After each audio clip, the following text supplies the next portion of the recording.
అందరికీ నమస్కారం. ప్రజావాణి ఛానల్కి స్వాగతం.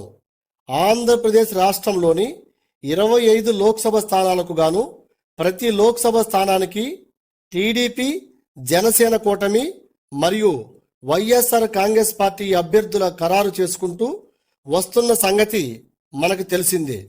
అందులో ప్రతి లోక్సభ స్థానం గురించి, పార్టీల యొక్క బలాబలాలు, అభ్యర్థుల గెలుపోటముల గురించి విశ్లేషణ చేద్దాం.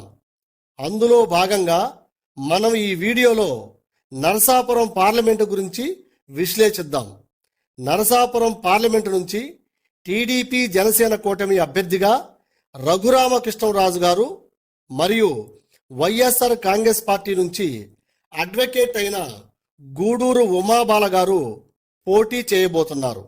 ఇక అభ్యర్థుల విషయంలోకి వెళితే రఘురామకృష్ణరాజు గారు రాజకీయ నేపథ్యం కలిగిన కుటుంబం నుంచి వచ్చినారు. వీరి తాతగారు సిరీస్ కంపెనీ అధినేత సిరీస్ రాజు గారు స్వాతంత్ర సమరయోధులు. వీరు క్షత్రియ సామాజిక వర్గానికి చెందినవారు. ఇక గూడూరు ఉమాబాల గారి విషయానికి వస్తే భీమవరం మాజీ మున్సిపల్ చైర్మన్ పంపాల చంద్రశేఖర్ గారి కుమార్తె. వీరు శెట్టి బలిజ సామాజిక వర్గానికి చెందినవారు. ఇక నరసాపురం పార్లమెంట్లో గత 3 ఎన్నికల ఫలితాలు విశ్లేషిస్తే 2009లో కాంగ్రెస్ అభ్యర్థిగా కనుమూరి బాపిరాజు గారు 1,14,000 ఓట్ల మెజారిటీతో గెలుపొందారు. 2014లో టీడీపీ, బీజేపీ, జనసేన కూటమి అభ్యర్థిగా గోకరాజు గంగరాజు గారు 85,000 ఓట్ల మెజారిటీతో గెలుపొందారు. 2019లో వైసీపీ అభ్యర్థిగా రఘురామకృష్ణరాజు గారు 32,000 ఓట్ల మెజారిటీతో గెలుపొందారు.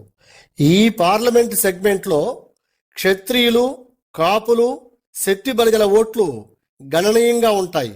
ఇక్కడ నుంచి జగన్మోహన్ రెడ్డి గారు గోకరాజు గంగరాజు గారి కుమారుడైనటువంటి రంగరాజు గారికి టిక్కెట్ ఇవ్వకుండా శెట్టి బలిజ సామాజిక వర్గానికి చెందినటువంటి ఉమాబాల గారికి టిక్కెట్ ఇవ్వడం జరిగింది. దీనికి కారణం శెట్టి బలిజల ఓట్లు తన వైపు తిప్పుకోవడానికి అనేది చెప్పుకోవచ్చు. ఈ పార్లమెంటులోని అసెంబ్లీ సెగ్మెంట్లో ప్రస్తుతం పార్టీల యొక్క బలాబలాల్లోకి వెళితే మనం క్రితం వీడియోలోనే పార్టీల బలాబలాల గురించి విశ్లేషించాం. అందులో భాగంగా ఆచంట, పాలకొల్లు, ఉండి, భీమవరంలో టీడీపీ, జనసేన కూటమి గెలిచే అవకాశం మెండుగా ఉంది. నరసాపురం అసెంబ్లీ సెగ్మెంటు టీడీపీకి ఎడ్జిగా ఉంటుంది. తణుకు, తాడేపల్లిగూడెంలో హోరాహోరీ పోరు జరిగే అవకాశం ఉంది. ఇక ఈ పార్లమెంటు సెగ్మెంట్లోనే ప్రస్తుతం పార్టీ బలాబలాల పర్సంటేజ్ను చూస్తే తెలుగుదేశం, జనసేన పార్టీలో కూటమికి 56% ఓటు బ్యాంక్ ఉంది. అలాగే వైఎస్ఆర్ కాంగ్రెస్ పార్టీకి 39% ఓటు బ్యాంకు ఉంది. ఇక ఇతరులు 4 నుంచి 5% ఓట్లు షేర్ అయ్యే అవకాశం ఉన్నట్లు తెలుస్తుంది.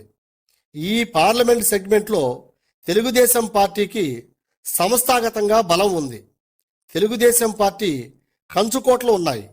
జనసేన కూడా తన బలాన్ని గణనీయంగా పెంచుకుంది.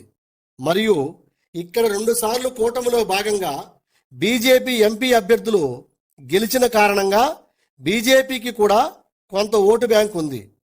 వీటితో పాటు గత 5 ఏళ్ల కాలంలో వైసీపీ రెబల్ అభ్యర్థిగా రఘురామకృష్ణరాజు గారు రచ్చబండ కార్యక్రమం ద్వారా ప్రజా సమస్యల మీద పలుమార్లు గళమెత్తిన కారణంగా అతనికి సొంత అనుచర గణం కూడా ఉంది. మరియు పవన్ కళ్యాణ్ గారు భీమవరం నుంచి పోటీ చేసే అవకాశం ఉన్నందున పవన్ కళ్యాణ్ గారికి వచ్చే మెజారిటీ కూడా ఈ ఎంపీ సెగ్మెంట్ మీద భారీగా పడుతుందని అంచనా. రఘురామకృష్ణరాజు గారు గెలిచే అవకాశం పుష్కలంగా ఉంది.